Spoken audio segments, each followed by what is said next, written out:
Hello दोस्तों, स्वागत है एक बार फिर से आपका मेरे चैनल पे लीगल न्यूज़ 127 पे। जी हाँ दोस्तों, जैसे आपने मेरे सामने देखा कि अब डीवी केस लड़ने की आपको ज़रूरत नहीं है। आप पे अगर झूठा केस डीवी का किया गया है तो लड़ते ही क्यों है, बिना लड़े ही वो केस खत्म हो जाएगा। अब वो क्या है, मैं ऐसा क्यों बोल रही हूँ, डिटेल्स पे बात करूँगी, समझाऊंगी आपको, एक ऐसा तरीका बताऊंगी जिससे आपको लड़ने की ज़रूरत ही नहीं पड़ेगी, बिना लड़े ही वो केस खत्म हो जाएगा। और आखिर आप कैसी गलती करते क्या है उसकी मैं डीवी केस होने के बाद, जिससे कि आपका केस लंबा लंबा चलता रहता है और फिर आप बोलते हो ख़त्म कैसे होगा। तो जानने के लिए वीडियो पूरा देखिएगा, स्किप मत करिएगा।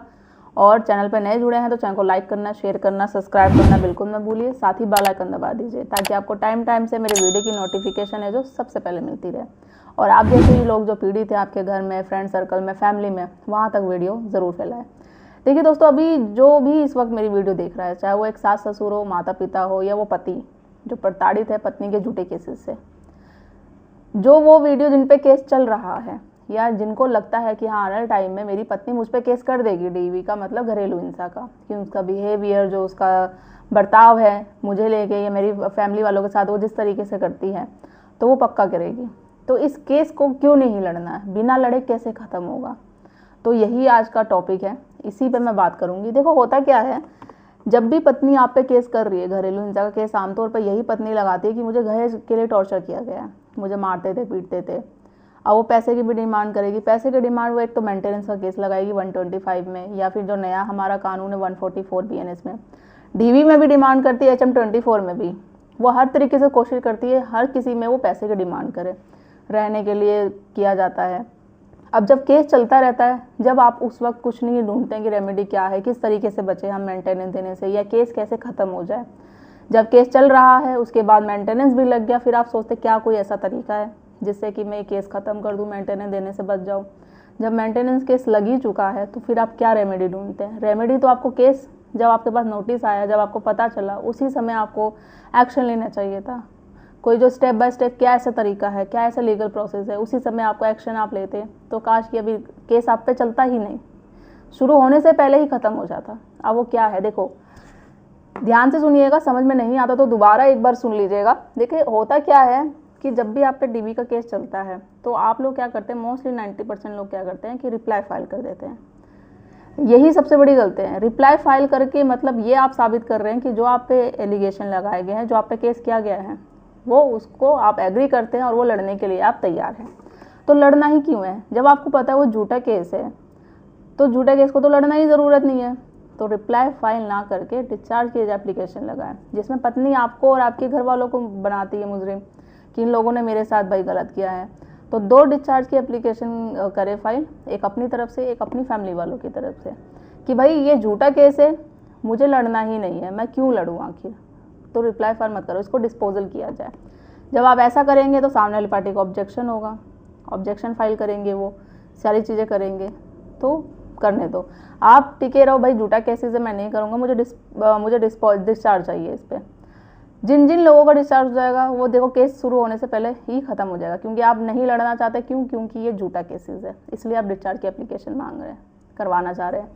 अब जो जो लोग बच जाएंगे उसको क्या करो, जिनका नहीं हुआ है डिस्चार्ज में, सेशन कोर्ट में अप्लाई कर दो, चैलेंज कर दो सेशन कोर्ट में कि भाई मुझे इस पर क्या चाहिए कि डिस्पोजल चाहिए। जब तक इसका डिस्पोजल नहीं होगा मैं रिप्लाई फाइल नहीं करूँगा, डीवी का केस आगे नहीं बढ़ेगा, कि मुझे इस पर डिस्चार्ज चाहिए ही चाहिए किसी भी तरीके से।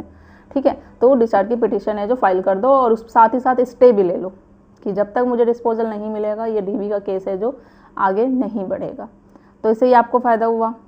साथ ही साथ आप ये भी कर सकते हैं कि कहते हैं ना कि डिसमिस केस करवा देना कि झूठा केसेस है, 498 में होता है। बहुत सारे लोगों का सवाल ये भी क्वेश्चन होता है क्या डीवी में हम डिसमिस करा सकते हैं झूठे केसेस को, तो बिल्कुल करवा सकते हैं। आप हाई कोर्ट, सुप्रीम कोर्ट गए, डीवी भी केस को अगर आपका नाम आ रखा है, झूठे केसेस में कर रखा है पत्नी ने, ये फैमिली वालों का नाम फंसा रखा है, जैसे 498 में केस में करते हैं, तो इसमें भी आप अपने केस को क्वैश करा सकते हैं।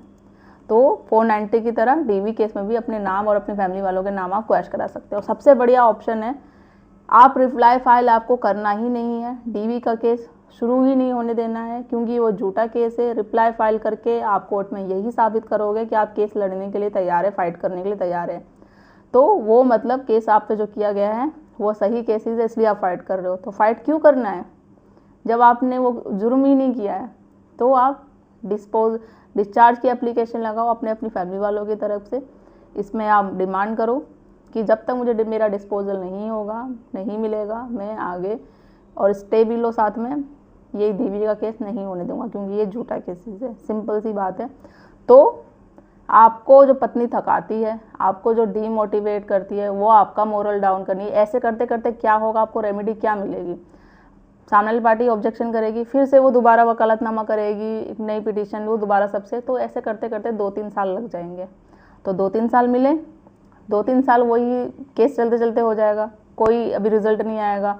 वो जो आपको केस में फंसाना चाह रही थी, वो अब खुद ही वो लोग निराश हो जाएंगे, यार हम तो एक सिंपल सा हमने एक झूठा केसेस किया था कि इसको इसके फैमिली को फंसाएंगे, फिर उस बेस पे अपनी डिमांड पूरी करेंगे, इससे पैसे लेंगे, उल्टा हमें लेने के देने पड़ रहे हैं। कोई अभी चीज़ हो ही नहीं रही, ये केस पे केस ऐसे उल्टा सीधा घुमाया जा रहा है कि भाई जो भी उसको समझ में आ जाएगा। ठीक है, जिस तरीके से मैं आपको समझाना चाह रही हूँ। तो इन शॉर्ट में ये बातें कह रही हूँ, 2-3 साल तो लगेंगे ही लगेंगे, कोई रिजल्ट नहीं आएगा, आपको भी कोई नुकसान नहीं होगा, ना कोई पैसे देने पड़ेंगे।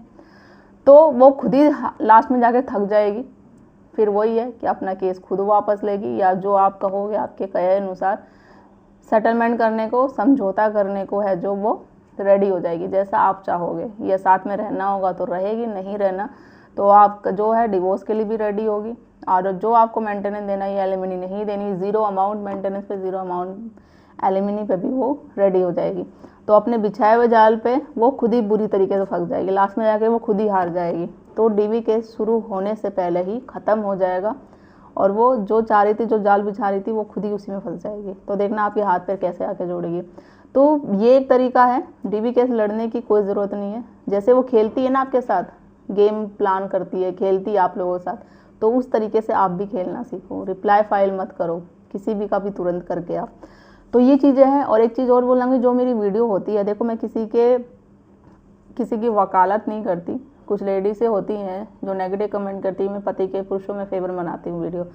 तो आप लोग पहले वीडियो मेरी ध्यान से सुना करो। मैं क्या कहती हूँ, मैं जो वीडियो बनाती हूँ झूठी महिलाओं के लिए बनाती हूँ। जो आप लोग कमेंट करती हैं, मुझे पता है आप लोग सच में प्रताड़ित है पति से, ससुराल वालों से, आपके साथ सच में अत्याचार हुआ है। तो ये वीडियो आपके लिए नहीं है। आप रिएक्ट करते ही क्यों है? मैं आपके लिए नहीं कह रही हूँ, आप ध्यान से सुना करो, झूठी महिलाओं के लिए ये वीडियो होता है। तो आपको रिएक्ट करने की बिल्कुल ज़रूरत नहीं है। आपके साथ सच में वो केस हुआ है तो आपके लिए धाराएं हैं, कानून बनाए गए हुए हैं, उनका इस्तेमाल करो। कोई हेल्प चाहिए तो आप मुझसे भी बात कर सकते हो, बट आपको इस वीडियो में, जो भी मेरी वीडियो होती है, उसमें रिएक्ट करने की ज़रूरत नहीं है। आपके घर में भी पुरुष होंगे, चाहे वो आपका भाई हो, कोई फ्रेंड सर्कल में हो, फैमिली में हो, तो आप भी तो चाहोगे ना, अगर आपके घर में कोई भाभी ऐसी आ जाए जो आपके घर वालों का जीना हराम कर दे, झूठे केसों में फंसाने की आपको धमकी देती है, दिन रात आपको टॉर्चर करती है, आपके माँ बाप को टॉर्चर करती है, तो क्या आपको अच्छा लगेगा? तो आप तो वही डर जाते। मेरे पास अभी हाल ही में, अभी लास्ट वीक में कमेंट आया, तो कह रही थी कि मैडम मेरे घर में भाभी ऐसे में ऐसी, वो झूठे केसों में फंसाने की धमकी देती है, हम तो बुरी तरीके से पागल हो गए, परेशान हो गए, समझ में नहीं आता है क्या हम क्या करें। तो इसलिए होता है क्योंकि आपको जानना ज़रूरी है कि पुरुषों के पास भी क्या कानून है, क्या राइट्स है, क्या अधिकार है, किस तरीके से आपको बचा जा सकता है झूठे केसों में धमकी देने से। झूठे केसों में जो धमकियां देती हैं लेडीज़, आपको डरने की ज़रूरत नहीं है। जब वो केस करेगी, केस करने के लिए उसको सबूत भी देना पड़ेगा कि उसके साथ सच में अत्याचार हुआ है। सबूत नहीं दे पाएगी तो केस कोई नहीं लगेगा। और जब वो धमकी देती है, आपको इस तरीके से बिहेव करती है, तो मैं हमेशा कहती हूँ आप रिकॉर्ड कर लो, क्योंकि रिकॉर्ड करोगे तो वो आपके पास सबूत होगा, आगे जाके आपके पास काम आएगा। वो एविडेंस आप दे सकते हो थाने में या पुलिस में, कोर्ट में, ताकि उससे पता चल जाएगा कि पत्नी ने झूठे आरोप लगाए है। तो एविडेंस उसी समय से बनाना स्टार्ट कर दो जिस तरह से वो महिला, वो घर की बहू, वो पत्नी आपके साथ बिहेवियर उसका चेंज हो जाता है, बदतमीजी से बात करती है, गाली गलौज करती है, जो भी है चीज़ें ऑन रिकॉर्ड करो, ऑडियो बनाओ, वीडियो बनाओ, जिस तरीके से भी बनाओ, चाहे वो सीसीटीवी कैमरा, अपना फ़ोन का रिकॉर्ड, कोई भी गैजेट यूज़ करो, बट बनाओ, ताकि आप सिक्योर हो जाओगे। वो एक एविडेंस आपके पास हो जाएगा। और हेल्प चाहिए अपने केस से रिलेटेड तो बात कर सकते हैं अपॉइंटमेंट बुक करके कॉल पे। ज़्यादा से ज़्यादा लोगों तक शेयर कर दीजिए, चैनल को सब्सक्राइब करना मत भूलिए। जल्दी मिलती हूँ मैं कैसे ही इंफॉर्मेटिव वीडियो के साथ, तब तक के लिए थैंक यू। और जो मैंने चीज़ें कही है इस वीडियो में टॉपिक पे बात करी, उस पर मैं ये नहीं कहती कि देखो मेरी ही बातों पे क्यों, और भी वीडियो आप लोग बहुत देखते हैं कि उनकी सबकी बातों पे देख के अप्लाई करो, अपील कर लो तुरंत। मैं बोलती हूँ ज़रूर कि इम्प्लीमेंट करो, जैसे आप बहुत सारी आप किताबें पढ़ लो, गूगल पे जाओ और वीडियो देखते हो, एक पूरा रिटर्न बना लो, फिर उसमें से देखो कौन कौन सी प्रैक्टिकल चीज़ें हैं, कौन कौन सी सही है क्या नहीं, अपने वकील के साथ डिस्कस करो। तो जो चीज़ें आपको लगती हैं उन चीज़ों पे अप्लाई करो और अपने केस को जल्दी से जल्दी ख़त्म करो और इस सिचुएशन से आप बाहर निकलो। चलिए नेक्स्ट वीडियो पे मिलती हूँ जल्दी ही। Thank you.